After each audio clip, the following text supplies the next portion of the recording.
বরং দ্বিমত হও, আস্থা রাখো দ্বিতীয় বিদ্যায়। বরং বিখ্যাত হও প্রশ্নের পাথরে, বরং বুদ্ধির নখে শান দাও, প্রতিবাদ করো। অন্তত আর যাই করো, সমস্ত কথায় অনায়াসে সম্মতি দিও না। কেননা সমস্ত কথায় যারা অনায়াসে মেনে নেয় তারা আর কিছুই করে না, তারা আত্মবিন্যাসের পথ পরিষ্কার করে। প্রসঙ্গত শুভেন্দুর কথাই বলা যাক।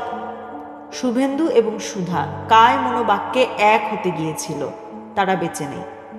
অথবা মৃন্ময় পাকরাশি, মৃন্ময় এবং মায়া নিজেদের মধ্যে কোনো বিভেদ রাখেনি, তারা বেঁচে নেই। চিন্তায় একান্নবর্তী হতে গিয়ে কেউই বাঁচে না।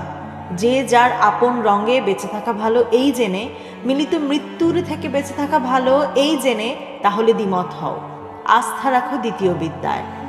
তাহলে বিখ্যাত হও তর্কের পাথরে, তাহলে শানিত করো বুদ্ধির নখর, প্রতিবাদ করো।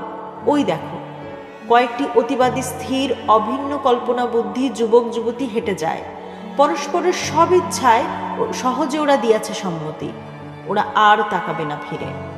ওরা একমত হবে, ওরা একমত হবে, ওরা একমত হতে হতে কুতুবের সিঁড়ি বেয়ে ঊর্ধ্বে উঠে যাবে, লাফ দেবে শূন্যের শরীরে।